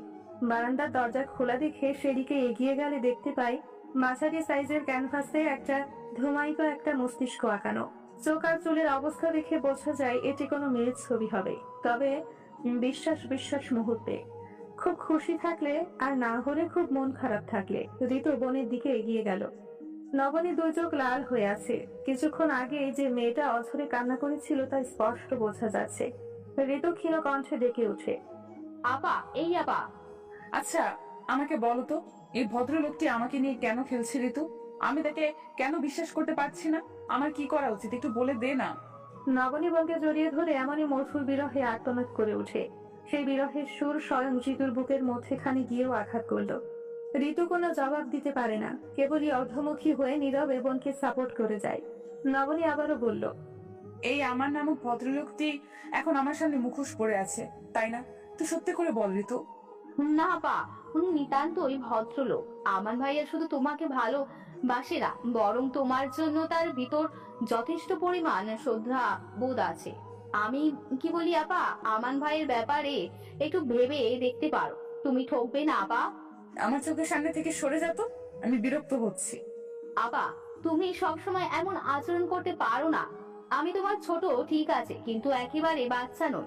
ভালো মন্দ চেনার ক্ষমতা আমারও আছে, তাই তোমার জন্য আমার কাছে যেটা সঠিক মনে হবে আমি তোমাকে সেই সিদ্ধান্ত দেবই। বুঝতে পেরেছো? হ্যাঁ, অনেক বুঝেছি। তারপর ঋতু এক নাগাড়ে বলল, তুমি এত ভয় না পেয়ে একবার আমান ভাইয়ের সাথে স্বেচ্ছায় কথা বলে দেখো, নিজের মনকে একটু সহজ করেই দেখো। জীবনে একবার ঠকেছো বলে কি সারা জীবন সেখানেই থেমে থাকবে? একবেলা খাবার পছন্দ না হলে সারা দিন পেট খালি রাখো? নিশ্চয় না। তাহলে জীবনের সিদ্ধান্তে এমন অবুঝ কেন আপা? এত কাল তুমি আমাকে জীবনের ব্যাপারে বড় বড় পরামর্শ দিয়ে এসছো, আর আজ নিজে অবুঝের মতো করলে হবে? নবনী সচকিত চোখে বোনের দিকে তাকায়। সে তো খুব ভালো করেই জানে নিজের জায়গায় দাঁড়িয়ে অন্যকে জ্ঞান দেওয়া যত সহজ, সেই বিষয়টি নিজের মুখোমুখি হওয়াটা ঠিক কত কঠিন। অধিকাংশ মানুষ জীবনের অর্ধেক সময় পার করে দেয় একজন উপযুক্ত জীবন সঙ্গীর জন্য নিজেকে উপযুক্ত করে তুলতে, আর বাকি জীবন পার করে সেই সঠিক মানুষের জায়গায় অন্য কাউকে জীবনে পেয়ে ঘুরতে ঘুরতে। বেশ কিছুদিন কেটে যাবার পরেও নবনীর পক্ষ থেকে বিশেষ সাড়া পাওয়া গেল না। তাকে নিয়ে আর আমাদের বাড়িতে কথা ওঠে না। বিশেষ করে ফোজ দিয়াই সবসময় মেয়ের পক্ষে কথা চেপে রাখে, না রেখে উপায়ও নেই। তার একমাত্র ভাই জীবনে প্রথম কোনো মেয়েকে এত ভালোবেসেছে, কিন্তু নবনীর এতে সম্মতি নেই। ভালোবাসার মানুষটাকে না পাওয়ার দুঃখ সে যে গোপনীর বই বেড়ায়, তাই এবারই সবাই জানে। নতুন করে তার ব্যাপারে আলাপ উঠলে আমানের দুঃখ বাড়ানো ছাড়া কমবে না। রাতে খাবার সময় ডাইনিং টেবিলে আমানকে পাওয়া গেল না। সে হাসপাতাল থেকে ফিরে রুমে এসে শুয়ে পড়ে। অন্যদিন হলে ঘন্টাখানেক টিভি দেখতো, কিন্তু গত 3 দিন সে টিভির ঘরে ঢুকছেই না। ফৌজিয়া একটি প্লেটে খাবার তুলে ভাইয়ের রুমে ঢুকলো। আমান তখন কপালের ওপর ডান হাত ভাঁজ করে শুয়ে রয়েছে। ফৌজিয়া খাবারের প্লেটটা পাশের টেবিলের ওপর রেখে বলল, তুই ডাক্তারি পাস করেছিস কিভাবে বলতো? পরীক্ষায় সময় টুকলি নকল করেছিলি নাকি? আকস্মাৎ বোনের মুখে এমন কথা শুনে আমান কিংকর্তব্য বিমূঢ় হয়ে সেভাবেই বসে রইল। প্রশ্নের কারণ খোঁজার চেষ্টাও করলো না। ফৌজিয়া আবারও বলল, নিজে ডাক্তার হয়ে মানুষকে নানান চিকিৎসা দিয়ে বেড়াস, অথচ তোর খাওয়া দাওয়ার কোনো ঠিক নেই। এটা কোনো কথা? তুই কি বাচ্চা ছেলে আমার? 20 বছরের বা ছেলেদের মতো খাবার বিমুখ হয়ে গেছিস। বোনের কথায় আমান হেসে ফেলে। সে নিজেও জানে এসব তার মানায় না। বিরহের শোকে তার যে খাবারের প্রতি অনীহা তৈরি হয়েছে এমনটাও নয়। মানুষের খাবার গ্রহণের একটা মনস্তাত্ত্বিক থিওরি আছে। বিজ্ঞানসম্মত প্রমাণ না থাকলেও আমানের দাদা খুব করে কথাটি বিশ্বাস করতেন। মানুষের স্বভাবে মাসে 15 দিন খাবারের প্রতি প্রচন্ড টান থাকে। সবসময় ক্ষুধা আর ক্ষুধা অনুভূতি আসে, মনে হয় কি খাই। আবার 15 দিন ঠিক তার উল্টো। সেই মুহূর্তে 3 বেলা খাবারও বদহজম হয়ে যায়। আমানের অবস্থা হয়েছে ঠিক তাই। সে বোনকে জবাব দেয়, আপা, আমি কি ভালোবাসিনি? যদি ভালো না বাসতাম তবে নিজের প্রতি আফসোস থেকে শোক পালন করতাম, কিন্তু আমি তো তাকে নিজের সমস্ত অনুভূতি দিয়েই ভালোবাসি। এক বিন্দু স্থান ফাঁকা রাখার সুযোগ সেখানে নেই। কোন আফসোসের শোক পালন করবো বলতো? ভাইয়ের কথা শুনে ফৌজিয়া মুগ্ধ হয়ে যায়। তার হঠাৎ মনে হচ্ছে ভালোবাসার অনুভূতিটা আসলে এরকম পরিণত বয়সে আসা উচিত।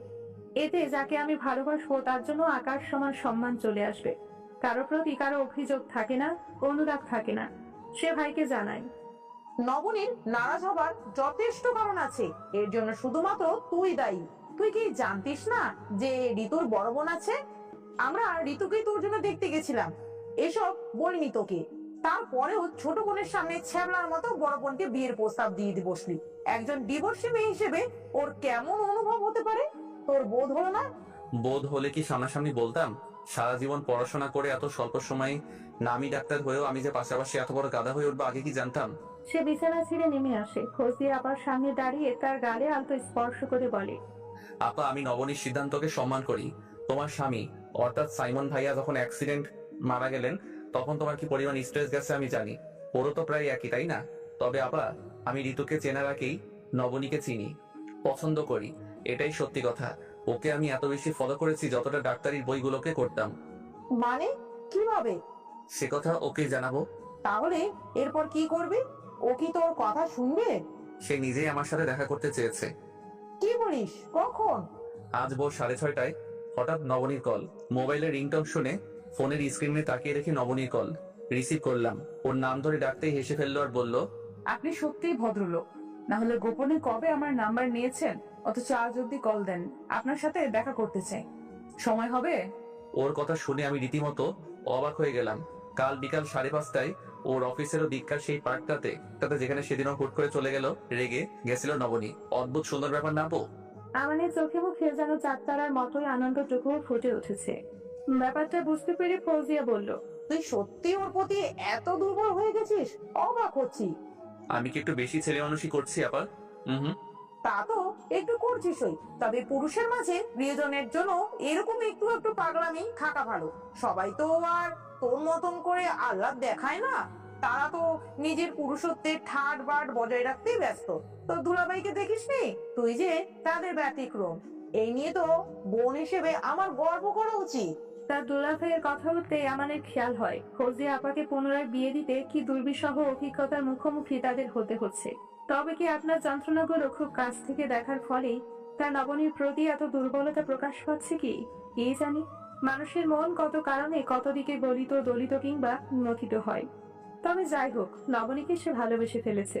সাংঘাতিক রকমের ভালোবাসা। এই সত্যে বিন্দু মাত্র শূন্যতা নেই। ফৌজিয়া আপা ঘর থেকে বের হয়ে গেলে সে বিছানায় শুয়ে শুয়ে ভাবে আগামীকাল নবনীর সাথে দেখা করতে গেলে সে কিভাবে যাবে, শুরুতে কি কথা দিয়ে আলাপ করবে। দু চোখ ভর্তি স্বপ্ন নিয়ে এদিকে আমান ঘুমোতে পারছে না, অন্যদিকে নবনী সম্পূর্ণ চুপচাপ। আগামীকাল যে সে নতুন ভাবে কিছু শুরু করার সুতোটি বুনতে যাবার পরিকল্পনা করছে, এ নিয়ে বিন্দুমাত্র ভাবান্তর তার নেই। মানুষের জীবনের ধারাপাতের এই এক নিয়ম।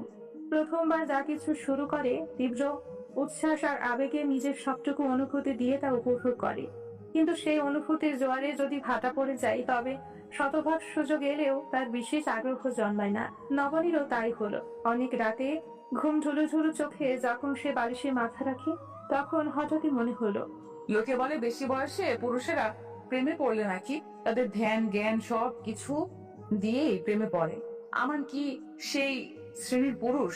যদি মানুষটার বয়স খুব বেশি নয়, তবে যে কৈশোর বয়সে পুরুষেরা সাধারণত প্রেমে পড়ে সেই বয়সে আমান ছিল প্রেম বিমুখ। পরদিন দুপুরের পর আরেকবার গোসল দেয় নবনী। সর্বোচ্চ গতি চালু করে চেয়ারে চুল ছেড়ে দিয়ে চুল শুকায়।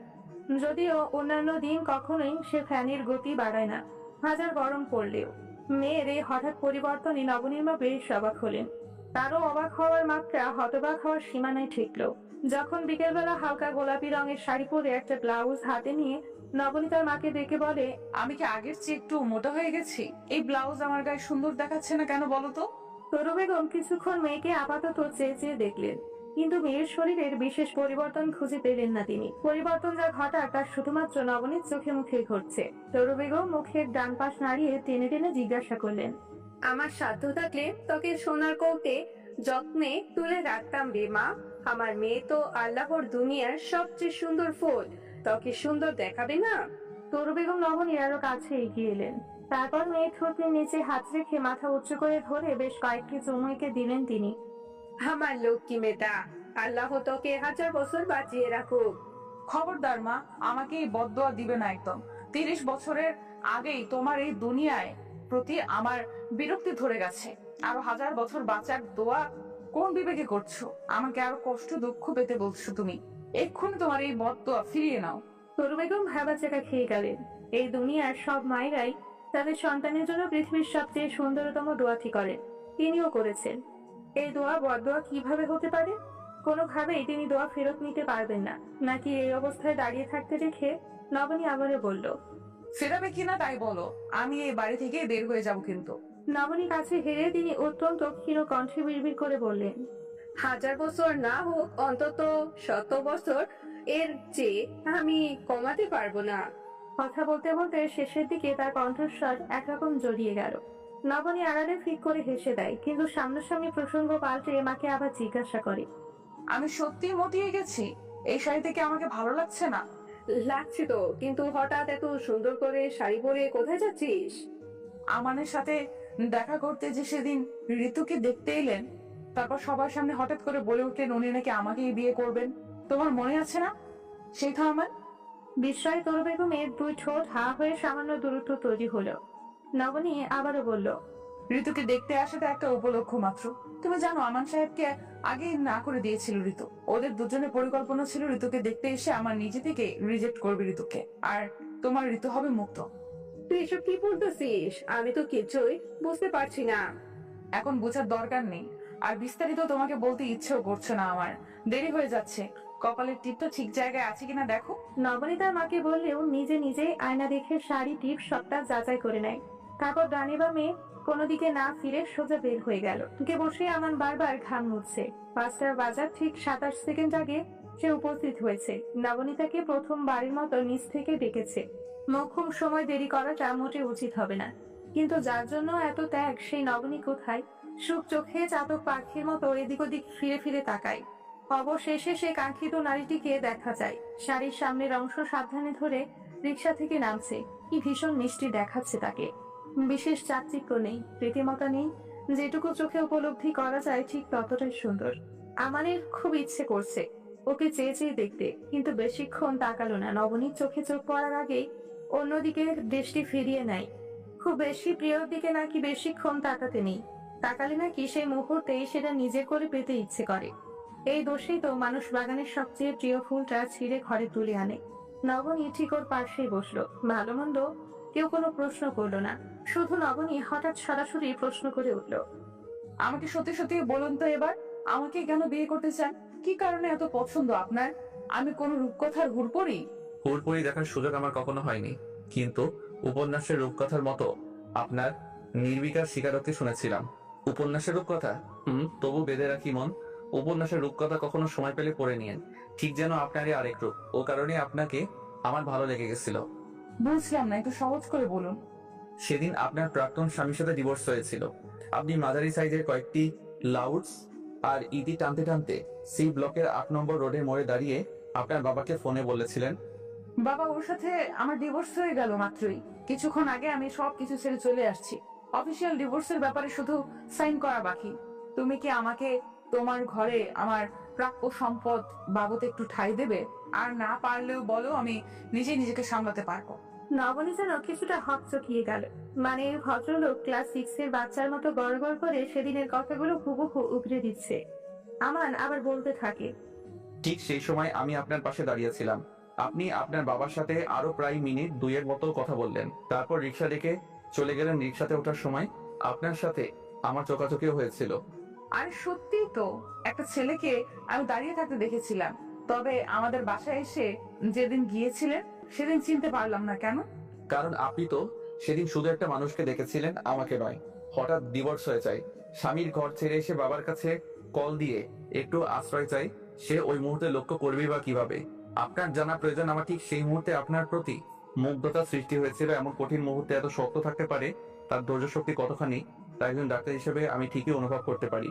আর এর সাথেও টের পাই আপনি ভিতরে অনুভূতিগুলো কত গোপন চাপা দিয়ে রাখতে জানেন। জানি না কেন সেদিন আপনাকে ওইভাবে সত্য কথা বলতে দেখেই আমার ভালো লেগে গেছিল। আপনি আমাকে জিজ্ঞেস করেন আপনাকে ভালোবাসার নির্দিষ্ট কারণ কি, তবে আমি হয়তো স্রেফ এইটুকুই দেখাতে পারবো।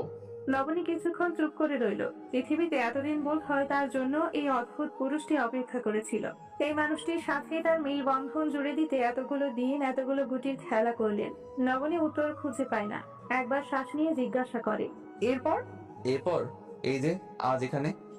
আমি জিজ্ঞেস করেছি আমাকে ফলো করার মতো ভূত মাথায় ঢুকলো কবে থেকে? আপনি ঠিক কেমন করে জানেন নারকেলের মতো যার বাইরের শক্ত ভেতরে কোমলতার ছায়া? আর এমন মেয়েরা শত ঝড়েও নিজেকে এবং পরিবারকে আগলে রাখতে জানে, যদি সেখানে তার সম্মান আর স্থানটুকু বজায় থাকে। আপনি চলে যাওয়ার পর আমার হঠাৎ মনে হলো এই মেয়েটিকে আমার জীবনে খুব করে প্রয়োজন। পাশের দোকানদারের থেকে আপনার নাম জানলাম। এরপর সোশ্যাল মিডিয়ায় অনেক খুঁজেছি, ফেসবুকে পাইনি। তবে হাল ছাড়িনি, আপনার প্রাক্তন শ্বশুর বাড়িতেও কৌশলে যোগাযোগ করে ইনস্টাগ্রামে আপনাকে ঠিকই খুঁজে পেয়েছিলাম। আর সেখান থেকে ফেসবুকের লিঙ্কও। এই তো সেই থেকে আবার স্টক করা শুরু। আপনি অনেক ভারী ভারী কথাটি স্ট্যাটাস দেন। প্রথম আমার বুঝতে অনেক প্যারা খেতে হতো, এখন শিখে গেছি। আচ্ছা ওয়ে, কি হলো আবার? আপনি ভাবছেন তবে কি প্ল্যানিং করে আমি ঋতুকে দেখতে গিয়েছিলাম? জবাবে নবনী মৃদু হাসলো। সেই হাসিতে যে আমানের প্রশ্নের নির্বুদ্ধিতাকে প্রকাশ করা হলো স্পষ্ট। আমারও ফ্রুকুচকে ওর দিকে তাকায়। ব্যাপারটা কি হলো সে প্রশ্ন করার আগেই নবনী জানায়, নবনীকে এতটা বোকা ভাবলেন আহমান সাহেব? আমি খুব ভালো করে জানি এটা কোনো ইনসিডেন্স নয়। যদিও আমার মনে হয় ঋতুকেও আপনি দেখতে আসতেন না, কিন্তু আমার বোনের জন্যই আপনি আসতে বাধ্য হয়েছেন, এই তো? আমার চোখের দৃষ্টি আরো প্রশস্ত করে ওর দিকে তাকালো। ঘটেছে নবনীর বুদ্ধিমত্তায়। সে যেন আরো একবার মেয়েটির প্রতি চরমভাবে দুর্বল হয়ে গেল। এটা সত্যের প্রেমে পড়ার ব্যাপারটা যে কতটা মধুর তা এই মুহূর্তে সে টের পাচ্ছে না। তাকে হাতছাড়া করাই যাবে না। এক্ষুনি কি নবনীকে আবার বিয়ের প্রস্তাব দিবে? চোখের দিকে তাকালো, কিন্তু মেয়েটির চোখে চোখ রাখতে ওর কেমন কান্না পাচ্ছে।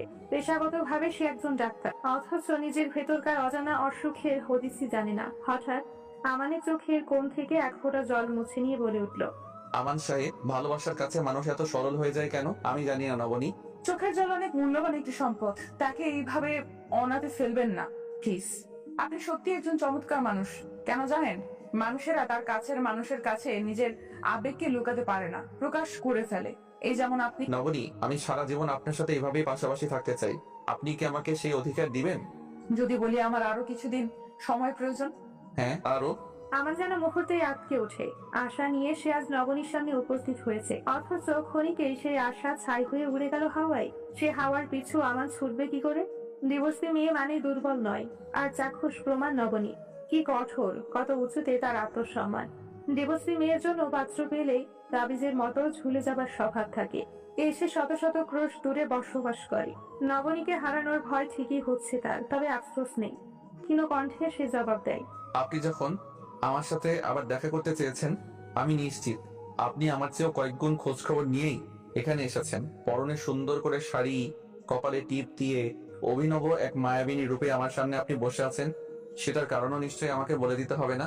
আপনি আমাকে পছন্দ করেন, এর চেয়ে ধ্রুব সত্য এই মুহূর্তে আপনার তরফ থেকে আর কিছু নেই। নবনী শুধু মুচকি হাসলো, কিন্তু আমানের কথায় বিন্দুমাত্র প্রতিবাদ করলো না। প্রসঙ্গ পাল্টে সে আমানকে বলল, জানেন, আপনি আমাকে যতটা সাহসী ভাবছেন ততটা সাহসী আমি নই। ভীষণ প্রিয় বস্তু, প্রিয় মানুষকে আমি ঠুনকো কারণেই হারিয়ে ফেলি। প্রিয় বস্তুগুলো আমার হাতে থাকে না। আর ঠিক এই কারণে এই নবনীর কোমলতার ভিতর একটা বিশাল বড় ভয়ের দানা বসবাস করে। এই যে আমার মন খারাপ হয়ে গেল, আমার ইদানিং এইভাবেই হুটহাট মন খারাপ হয়, কান্না পায়, তখন ভীষণ করে আমার মাকে দেখতে ইচ্ছে করে। আমি কি আপনাকে বাসায় ড্রপ করে দিয়ে আসবো? আপনি কি সুন্দরভাবে বুঝে গেলেন আমান সাহেব। আপনাকে আমিও সত্যিই পছন্দ করি, স্বীকার করছি। আমানের খুব ইচ্ছে হলো নবনীর হাতের আঙ্গুলগুলো ধরে রাস্তা অব্দি হেঁটে যেতে, কিন্তু সাহস করে আর বলা হলো না। বাসায় ফিরে নবনী মায়ের ঘরে ঢুকতে গেলে ঋতুর সাথে ধাক্কা লেগে গেল। ঋতু তখন মোবাইল ফোনে কথা বলতে ব্যস্ত। নবনী তার দিকে আর চোখে চেয়ে জিজ্ঞাসা করে, সারাদিন ওর সাথে ক্লাসে দেখা হয়নি তোর? কি বলো আপু, আমি তো জাস্ট একটা দরকারি কথা বলছিলাম। আর কি, তুমি সবসময় আমাকে এমন সন্দেহ করো কেন? সন্দেহ করছি কোথায়? যা সত্য তাই বললাম। প্রেমে পড়েছিস তো, তাই পরিবারের সবাইকে শত্রু মনে হচ্ছে। আমি আমি তোমাদেরকে শত্রু বলছি? অবশ্য প্রেমে পড়লে মেয়েরা পরিবারকে মনে করে শত্রু, বাবা মাকে মনে হয় তাল তো ভাই হয়ে যায় খনি আলেকজান্ডার, আর বোনকে ভাবে দুঃসম্পর্কের ননদ। তারাই তার ভালোবাসার পথের প্রধান কাটা। শুধুমাত্র প্রেমিক পুরুষই তার মন বোঝে, বাকিরা সবাই নির্বোধ। আচ্ছা, এবার সর, মায়ের সাথে জরুরি কথা আছে। কিন্তু মা তো এখানে নেই। কোথায় গেছে রে? তুমি দেখোনি বাইরের বাগানে? নবনী আর কথা বাড়ায় না, ছুটে আবার বাইরে বেরিয়ে আসে। উদাস হয়ে গাছে পানি দিচ্ছে। দুশ্চিন্তায় মগ্ন এই মানুষটা। নবনী কোনো কথা না বলে তার মাকে পেছন থেকে জড়িয়ে ধরে। তরু বেগম ঘাড় ঘুরিয়ে পাশ ফিরে তাকালেন। এরপর মেয়ের দিকে তাকিয়ে জিজ্ঞাসা করলেন, কি হয়েছে? নবনী মায়ের গালে আলতো করে চুমু খায়। মেয়ের চোখে মুখে যে আনন্দ ঠিকরে পড়ছে তা তো ওর মা ঠিকই অনুভব করতে পারছেন। পরক্ষণে যেন নবনী হাসছে, দুই চোখ ছলছল করে ওঠে। নবনী সেভাবেই মাকে জড়িয়ে ধরে জানায়, মা, আমার মনে হলো আমানকে আমার বিয়ে করা উচিত। ছেলেটার সাথে মিশেছি, হেঁটেছি, ওর ধৈর্যের পরীক্ষাও আমি নিয়েছি। He is a nice guy. তুই সত্যি বলছিস? নবনী ঠোঁটের কোণে মৃদু হাসি রেখা টেনে জবাব দেয়, মা, তুমি তোমার মেয়েকে ভালো করেই জানো আমাকে কেউ বিন্দু মাত্র অসম্মান করবে এমন ব্যক্তির স্থান থেকে আমি শত মাইল দূরে সরে যাই। অতীত আমার যেটা ঘটেছে তার জন্য আমার বিন্দু মাত্র আফসোস নেই, কিন্তু আমারও যদি সেই একই পথে হাঁটে তবে আমি হয়তো থেমে যাব। বারবার মানুষকে ভরসা করা যায় না, এতটা সহ্য ক্ষমতা আল্লাহ কোনো মানুষকে দেন নাই। আর এই বিষয়টা জেনে বুঝেই আমি আমান ফাহিমকে কাছে থেকে জানার চেষ্টা করেছি, তার সম্পর্কে যথেষ্ট খোঁজ খবর নিয়ে তবেই আমার এই সিদ্ধান্ত। তোর সিদ্ধান্তে আমি ভীষণ খুশি হয়েছি মা। আমার ফোন কই? ফোনটা দে না, আমি এখনই কল দিয়ে তোর আব্বুকে খুশির খবরটা জানাতে চাই। মায়ের খুশি দেখে নবনী মুচকি হেসে মাকে মোবাইল ফোনটা এগিয়ে দিয়ে নিজের ঘরে ফিরে আসে। ঘরে ঢুকে এসে জানালার পর্দা সরিয়ে দেয়। যেভাবে শাড়ি পরেছিল সেটা সেভাবেই পরে জানালার পাশে এসে একটা চেয়ার টেনে বসে পড়ে। সন্ধ্যা নেমে আসা আলো যেন ঠিক করে পড়ছে ওর জানালায়। বাগান থেকে তার মায়ের লাগানো বেল ফুলের স্বরূপ বন্ধ গন্ধ মম করে ভেসে আসে। মুখের মুহূর্তে নবনী সুখে যেন মরিমরি অবস্থা। সে আবার নতুন করে নিজেকে সাজিয়ে তুলবে, নিজেকে ভালোবাসবে, বাসাবে আর ভালোবাসবে আমার ফাহমিকে বাসাবে। সে নিজের ডায়েরিটা বের করে নিজের একান্ত ব্যক্তিগত কিছু কথা সাজাতে শুরু করে শব্দের মায়াজালে। নতুন করে কারোর সাথে জীবন সাজাতে হবে এই কথা সাত স্বপ্নেও ভাবিনি। একবার ভয়ঙ্কর ভাবে অপমানিত হবার পর আমি মানুষকে বিশ্বাস করতেই ভুলে গেছিলাম। আমান ফাহিমকে জানার পর আমার সিদ্ধান্ত পাল্টাতে বাধ্য হলাম। মানুষটাকে প্রচন্ড ভালো বলবো না, তবে মানুষটাকে সম্মান দেবার অভ্যাসটুকু তার মধ্যে আছে। আর আমি আমার লাইফ পার্টনারের থেকে ঠিক এইটুকুই সবার আগে চাই। আমি জানি আমার আমাকে কখনোই কোনো বিষয়ে না করবে না, কিন্তু নিজের পরিচয়টা আমাকে ধরে রাখতে হবে। বর্তমানে আমি যে জবটা করছি বেশ ভালো, এটা আমি ছাড়তে চাই না। এই চাকরিটা আমার কয়েকটি পরিচয়, অথচ আমানের এই নিয়ে বিন্দু মাত্র সমস্যা নেই। এই যোগ্য পুরুষ আমি আর কোথাও পেতাম? খোদা, বলে দিতে পারো আমি এই মানুষটির সাথে সারা জীবন থাকতে চাই, সারাটা জীবন। ডায়েরি লেখা শেষ করে সে আবার জানালা লাগিয়ে দেয়। তারপর ঘরে মোবাইলে মৃদু আলো দিয়ে এক টানে নিজের শাড়ি খুলে ফেলে সে। এই শরীরে একসময় অন্য পুরুষের স্পর্শ লেগেছিল, সেই দাগ তুলে ফেলার ক্ষমতা ওর নেই। তবে সম্ভব হলে তাই করতো। অতীত সুন্দর হলে তাকে আঁকড়ে ধরে বাঁচতে ইচ্ছে করে, কিন্তু সেই অতীত যদি মানুষের জীবনের সমস্ত সুখটুকুই কেড়ে নেয় তবে অতীতের সেই স্মৃতির ব্যবচ্ছেদ করে নেওয়াটাই উত্তম। নবনী নিজের শরীরের প্রতি খুব বিরক্ত লাগছে। হঠাৎ এইখানে যে নকিবের ছোঁয়া লেপটে আছে তা সে কিভাবে কাটাবে? ওর খুব ইচ্ছে চামড়াগুলো খুলে ফেলে দিতে, কিন্তু তা কি সম্ভব? ওয়েট এক মিনিট, দরকারই বাকি যদি ভালোবাসা শরীর ওই একটি বিশাল অংশ জুড়েই জড়িত।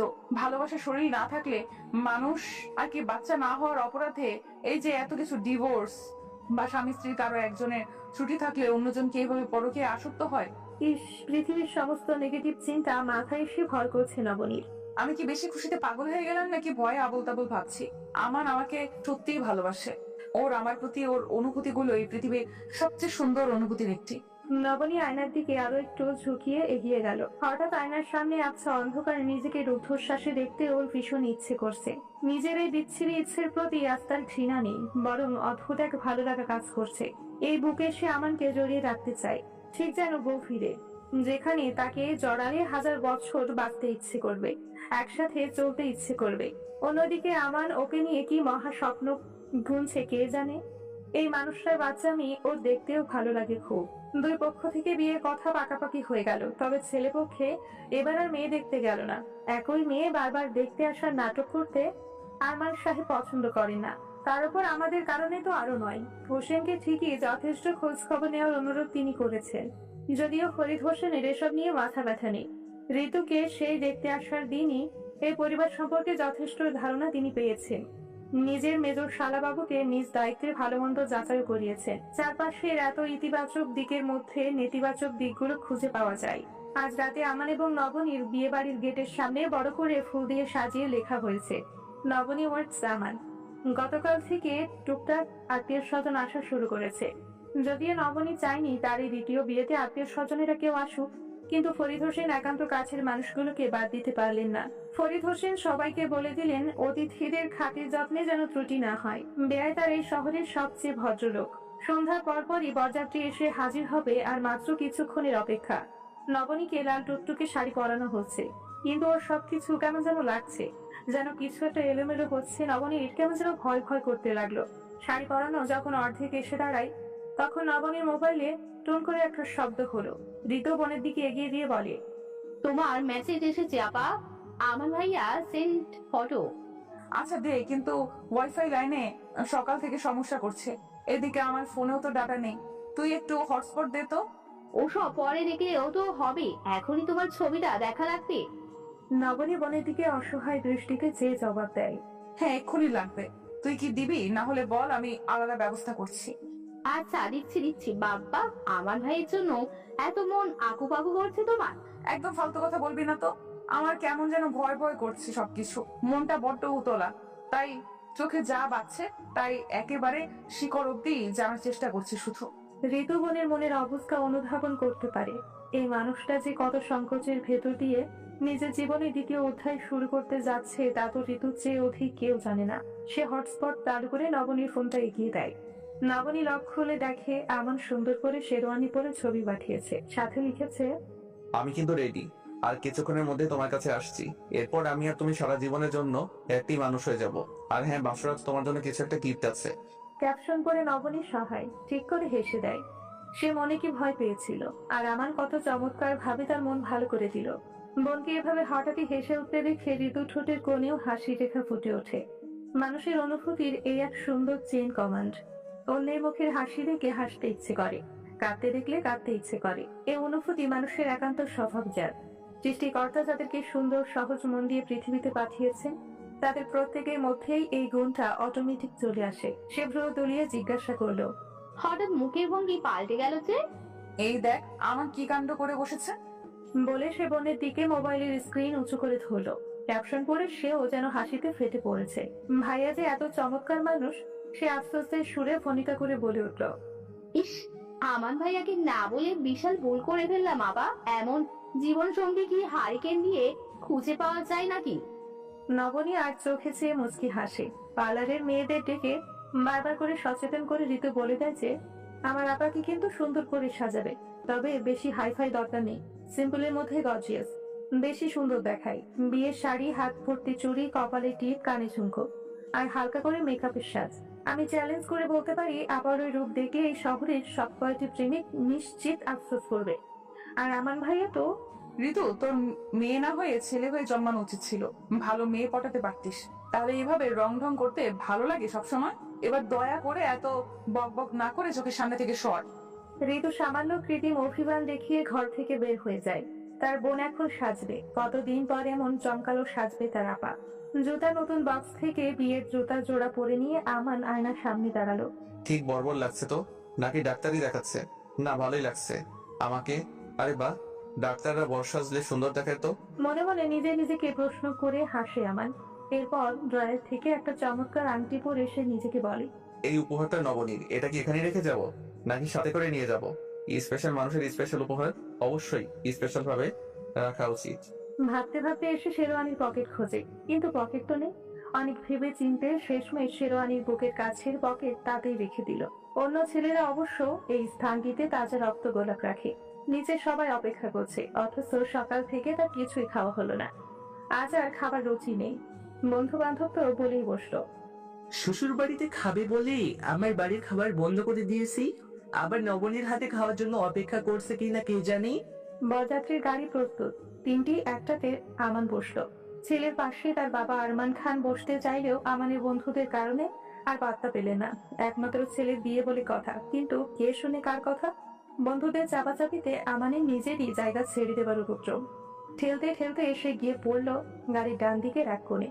অন্যদিকে ওর বোন, তার বাবা এবং হোসনিয়ার খালা বসলেন দ্বিতীয় গাড়িতে। বরযাত্রী গাড়ি চললো সবার আগে আগে। বরের গাড়িতে এতটুকু গাড়ির মধ্যে এত মানুষের ভিড়।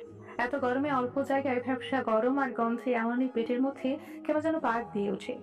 সে ড্রাইভারকে ডেকে বলে দেয় সামনে কোনো ফার্মেসি পেলে যেন অবশ্যই গাড়ি দাঁড় করায়। কিন্তু আমানের পেটের ভেতর গন্ডগোল শুরু করলো। ফার্মেসির জন্য আর তার তর্স হইল না। একেবারে ঠেলে বমি আসতে শুরু করলো। বমি করলে নির্ঘাত সবার গায়ে পড়বে, আর তাছাড়া তার দেখা দেখি বন্ধুদেরও তার সাথে গাগুলিয়ে বমি শুরু হবে। পেটে চাপ সহ্য করতে না পেরে তাড়াহুড়ো করে সে দ্রুত গাড়ির জানালা খুলে বমি করতে শুরু করলো। ঠিক সেই মুহূর্তে ওই দিক থেকে একটা ট্রাক তাদেরকে ওভারটেক করতে ছুটে বেরিয়ে যায়। ট্রাকের বড় চাকায় বাড়ি খেলো আমানের মাথা। মুহূর্তে থেতলে যায় তার মুখের সমস্ত অংশ, ভেঙে যায় তোয়ালের শক্ত হাড়, গ্লাস ভেঙে বেরিয়ে এলো শরীরের অর্ধেকের বেশি অংশ। পেছন থেকে দ্বিতীয় গাড়ির সামনে বসে আরমান খান চমকে উঠে সামনে তাকালেন। কে ওটা? কে অ্যাক্সিডেন্ট করেছে? আরে তোমরা গাড়িটা থামাও। কিছু বুঝে ওঠার আগে এক নিমিষে সব থেমে গেল যেন। গাড়ি থামিয়ে ছুটে এসে আরমান খান দেখলেন তার একমাত্র ছেলে আমানের শরীর গ্লাস ভেঙে ঝুলছে। আমান, এই আমান, কথা বল না বাপ। কিন্তু আমান আর কথা বলে না। বরযাত্রীর জন্য যারা বেরিয়েছিল ছলো ছলো চোখে চিৎকার করছে, অ্যাম্বুলেন্স দেখো অ্যাম্বুলেন্স। রাস্তার চারপাশ থেকে নানান শ্রেণীর নানান বয়সী মানুষ ছুটে এসছে। কে জানি আফসোস করে বলে উঠল, হ্যাঁ, আর ছেলেটার বিয়ে ছিল, বিয়ে করতে যাচ্ছিল, আর বিয়ের আগে অ্যাক্সিডেন্ট করে বসলো। যে মেয়েটার সাথে ওর বিয়ে হবে, কি কপাল পুড়লো রে তার। ফৌজিয়া বেগম হাওমাও করে কেঁদে উঠলেন। ফৌজিয়া কাঁদতে পারছে না, হতভম্ব হয়েছে। সে আমানের দিকে চেয়ে আছে। এই তো তার ভাই, ঠিক উঠেই নবনীকে নিয়ে পাগলামি করবে। কিচ্ছু হয়নি। মিনিট 15-র মধ্যে অ্যাম্বুলেন্স এবং রাস্তার পাশের ক্লিনিকের একজন ডাক্তার এগিয়ে এলেন। আমানের শ্বাস আর টের পাওয়া গেল না। ডাক্তার মুখ ভার করে উঠে দাঁড়ালেন। সরকারি হাসপাতালে পাঠাতে হবে তাকে। অ্যাম্বুলেন্সে তার বডি তোলার সময় শেরওয়ানির বাম পাশের বুক থেকে নবনীকে উপহার দেবার জন্য বানানো আংটিটা রাস্তায় পড়ে ঠুং করে শব্দ হলো। উচ্চ জনতা সেই আংটির ঘূর্ণনের দিকে চেয়ে রইল। বরযাত্রী আসতে কতক্ষণ লাগবে আর পরিদর্শন বারবার গেটের দিকে উকি দিয়ে দেখছেন। এই বুঝি চলে এলো। একবার ঋতুকে দেখে ডেকে বললেন, নবনী রেডি হওয়া কত দূর, দেখে আয় তো। ঋতু বোনের ঘরে ফিরে দেখে নবনীকে পার্লারের মেয়েগুলো চমৎকার ভাবে বর সাজিয়েছে। লজ্জায় আধা হাত ঘোমটা দিয়ে সে অপেক্ষা করছে তার আমানের জন্য। কখন তার আমান আসবে, সবাই চিৎকার করে বলবে বর এসেছে।